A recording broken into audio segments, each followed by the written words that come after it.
আসসালামু আলাইকুম প্রিয় খামারি ভাইরা, সাকিব এগ্রোটেকের পক্ষ থেকে সকলকে জানা স্বাগত।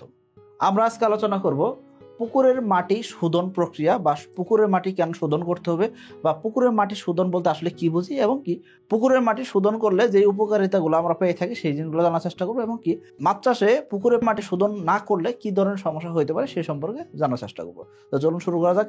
এখনো যারা আমাদের চ্যানেলটিকে সাবস্ক্রাইব করেনি, সাবস্ক্রাইব করে দেবেন এবং কি বেল বাটনটি প্রেস করে দেবেন যাতে নতুন নতুন তত ভিডিও আসে সবগুলো দিতে পারেন। দেখেন, আমরা যখন মাছ চাষ করি সেক্ষেত্রে আমাদের পুকুরের তলদেশে একটা পর্যায়ে যায় অবশ্যই পুকুরের তলদেশে কাদাতে কি হবে, স্তর পড়তে থাকবে। অর্থাৎ এই জায়গায় মাছ কি করবে, মলমূত্র ত্যাগ করবে। মাছের খাবার দিচ্ছেন, তার প্রায় 40% 50% খাবার নষ্ট হয়, যেই খাবারগুলো পুকুরের তলদেশে যায় পৌঁছায়।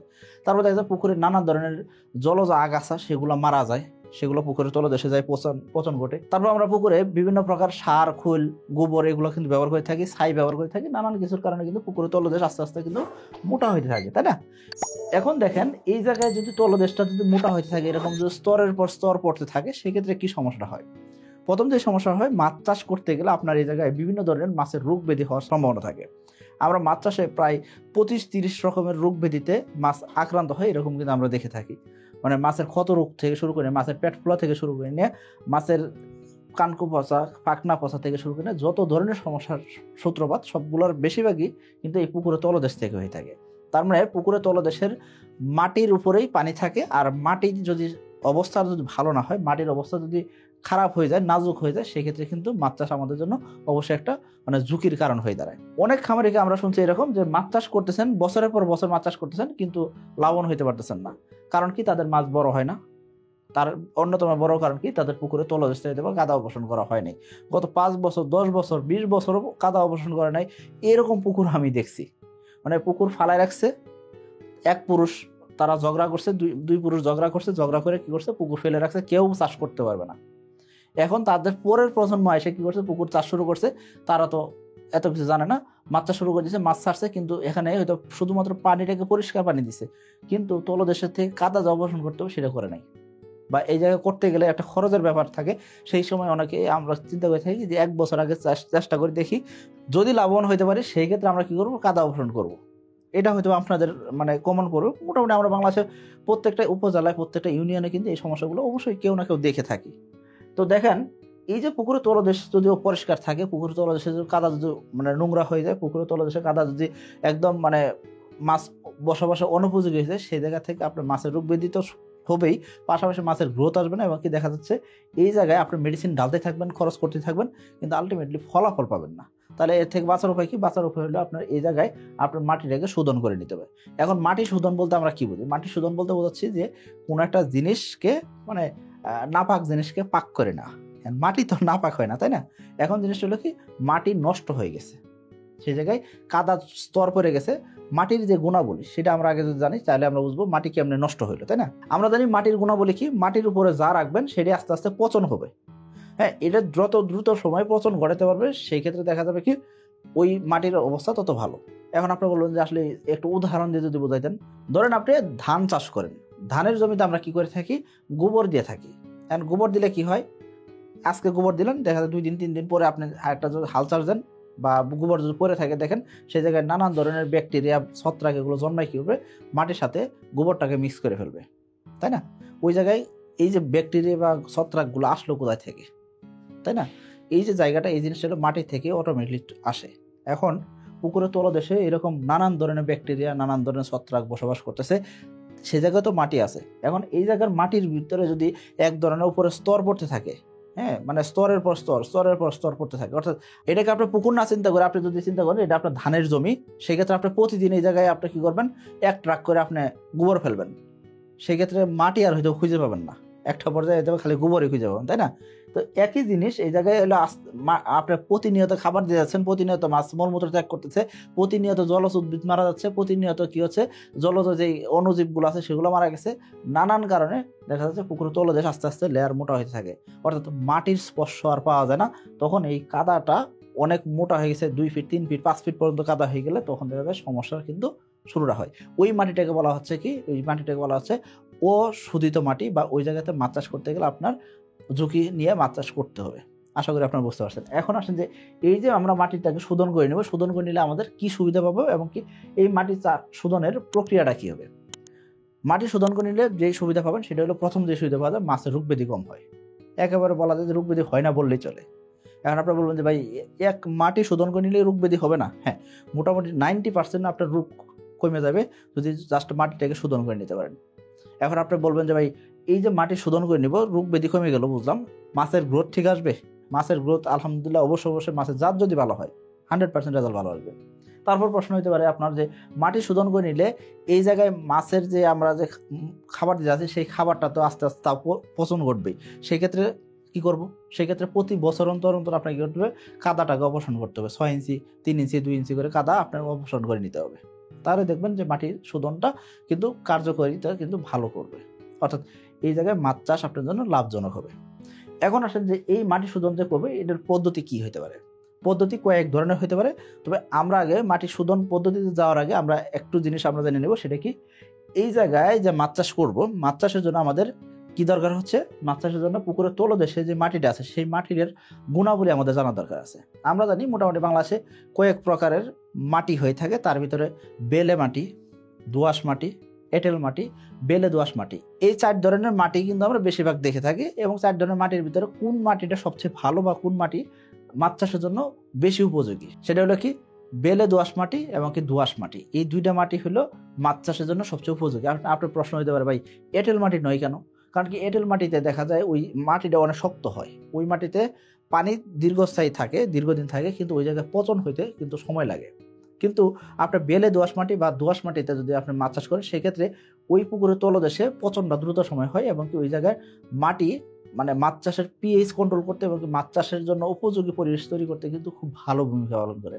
এখন যদি আপনার পুকুরের তলদেশের অবস্থা যদি বালি মাটি হয় বা বেলে মাটি হয় সেক্ষেত্রে পুকুরে পানি টিকে না, এরকম সমস্যা হয়। এখন আপনি বুঝবেন কিভাবে এই যে পুকুরের তলদেশের মাটি আছে সেটা বেলে দোআঁশ মাটি নাকি দোআঁশ মাটি বা এঁটেল মাটি নাকি বেলে মাটি, কিভাবে বুঝবেন? বোঝার সবচেয়ে ভালো নিয়ম হলো কি, বেলে দোআঁশ মাটি বা দোআঁশ মাটি হলে সেক্ষেত্রে পানি দিবেন, পানি কনস্ট্যান্টলি থাকবে, পানি কমবে না এবং কি ওই জায়গায় কি হবে? কাদা অত শক্ত হবে না বা কাদাটা ওই রকম মানে নরম হয়ে যাবে না, পিচ্ছিল হবে না। আশা করি বুঝতে পারছেন। আর যদি এঁটেল মাটি হয় সেক্ষেত্রে কাদা অনেক শক্ত হবে, মানে অনেক টাইট হবে, শক্ত হবে, অনেকটা ইট বাটার যে কাদাটা হয় সেই শক্ত এরকম হবে। আবার যদি পানি যদি না টেকে তার মানে পুকুরে তলদেশে বেলে মাটি আছে। আশা করি আপনারা বুঝতে পারছেন। এখন এই যে আমরা 4 ধরনের মাটির কথা বললাম, এই 4 ধরনের মাটির ভিতরে আপনার পুকুরে যদি বেলে মাটি থাকে সেক্ষেত্রে আপনার কি নিয়মে আপনার পুকুরের তলদেশটাকে আপনি শোধন করে নেবেন? বেলে মাটি থাকলে সেক্ষেত্রে আপনার হলো পুকুরে আপনার অবশ্যই আমরা বলে থাকি সে জায়গায় গোবর দিয়ে পানিটাকে আটকানোর ব্যবস্থা করতে, ছাই দিতে বলি। এতে করে কি হয়? পুকুরে তলদেশে আমরা একটা লেয়ার তৈরি করে নিই, উপরে একটা স্তর তৈরি করে নিই, যাতে করে কি হয়? পানি যাতে থাকে টিকে। এক্ষেত্রে আপনাকে কী করতে হবে? যখন পুকুরটাকে যখন আপনি সেচ দিলেন, সেচ দেওয়ার পরে অবশ্যই আপনি এই জায়গায় ব্লিচিং পাউডার বেশি করে মারবেন। যেহেতু আপনি এই জায়গায় কি দিতেছেন? গোবর দিতেছেন, ছাই দিতেছেন, এই জায়গায় ব্লিচিং পাউডার বেশি করে দিবেন। ব্লিচিং পাউডার দিতে পারেন শতাংশে 200 গ্রাম থেকে 250 গ্রাম করে। তাহলে আপনি দেখবেন যে পুকুরের তলদেশের মাটিটা শোধন হয়ে গেছে, এই জায়গায় কিন্তু ব্যাকটেরিয়া, ভাইরাস, ছত্রাক যা আছে এগুলো কিন্তু মরে যাবে। তারপর আপনি পানি দিয়ে পুকুরটাকে মাছ চাষের জন্য উপযোগী করে নিতে পারবেন। এখন আপনার পুকুরের মাটি যদি কি হয়? বেলে দোআঁশ মাটি বা দোআঁশ মাটি হয় সেক্ষেত্রে কি করবেন? বেলে দোআঁশ মাটি আর দোআঁশ মাটি যেহেতু মাছ চাষের জন্য খুব ভালো একটা মাটি এবং এই জায়গায় মাছ চাষ খুবই সুন্দর করে হয় এবং কি ঝুঁকিহীন মাছ চাষ হয়, সেই ক্ষেত্রে এই জায়গায় আপনি জাস্ট চুন দিয়ে দিলে হয়। শতাংশে 1 কেজি থেকে 1.5 কেজি করে যদি আপনি চুন দিয়ে নিতে পারেন তলদেশে এবং সেটা যদি সূর্য আলোর উপস্থিতিতে যদি রাখতে পারেন, মোটামুটি তলদেশটা ফাটাই নিতে পারেন, সেই ক্ষেত্রে সবচেয়ে ভালো হয়। আর যদি সম্ভব হয় সেক্ষেত্রে আপনি কি করতে পারেন? এই জায়গায় আপনি 100 গ্রাম করে আপনি ব্লিচিং পাউডার ছিটিয়ে দিতে পারেন, খুব ভালো কাজ করবে ইনশাল্লাহ। এবং পুকুরে তলদেশে যত ধরনের ব্যাকটেরিয়া আছে, ভাইরাস আছে, ছত্রাক আছে, ফাঙ্গাল আছে, প্রোটোজোয়া আছে, সব মরে যাবে ইনশাল্লাহ। এখন আপনি বলতে পারেন ভাই এখন তো বৃষ্টির সময় চলে আসছে, এখন তো আমরা পুকুর সেচ দিতে পারতেছি না, এই ক্ষেত্রে আমরা কি করতে পারি? এই ক্ষেত্রে যে কাজটা করতে পারেন সেটা কি? পুকুরে মাছ নাই, মাছ সব ধরে ফেলছেন, ধরার পরে আপনি কি করবেন? এই জায়গায় আপনি পানিটাকে কমাবেন, একদম সম্পূর্ণ যদি সেচ দিতে পারতেছেন না পানিটা কমাবেন। পানি কমায় কি করবেন?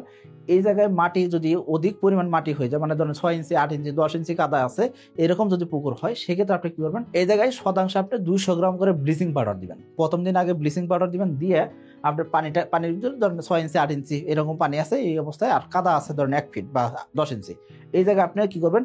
200 গ্রাম থেকে 250 গ্রাম করে ব্লিচিং পাউডার দিবেন। দেওয়ার পরে কি হবে? এই পানিটাকে রেখে দিবেন। মোটামুটিভাবে বলা যায় যে আপনার পানিতে যত ধরনের ভাইরাস, ব্যাকটেরিয়া ছিল ওগুলো মরে যাবে, প্রোটোজোয়া সব মরে যাবে। কিন্তু কাদার নিচে তো এখন পর্যন্ত তো ব্লিচিং পাউডারটা পৌঁছায় নাই। সেক্ষেত্রে আপনি কী করবেন?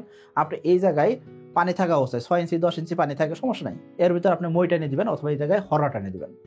হরা টেনে দিলে কি হবে, কাদাটা আন্দোলিত হবে, নড়াচড়া হবে। তারপর আপনি কি করবেন, এই জায়গায় আপনি চুন দিয়ে দিবেন শতাংশে 1.5 কেজি করে।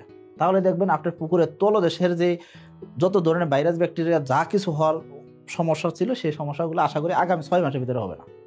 এখন আপনি বলবেন যে তাহলে এই পদ্ধতিতে ফলো করাই তো আমাদের জন্য ভালো। হ্যাঁ, এটা ভালো, কিন্তু এটা আবার কিন্তু দীর্ঘস্থায়ী না। এখন আপনি যদি পুকুরে তলদেশে কাদা হইতেই থাকলো সেটা কিন্তু সমাধান নয়। বছর শেষে আপনাকে অবশ্যই কাদা অবসান করাটা জরুরি।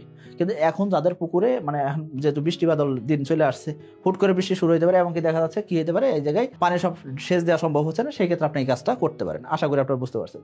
এখন কথা হলো যে চাষকালীন সময়ে কি করবেন। যদি মাছ চাষে দিয়ে ফেলেন সেই ক্ষেত্রে কি করবেন।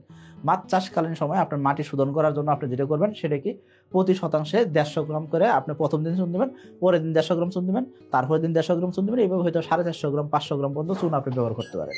এতে করে কি হয়, আপনার পুকুরে তলদেশের পচনটা ভালোভাবে হয়। এই কাজ যদি আপনি করেন সেই ক্ষেত্রে সবচেয়ে ভালো করা যায়।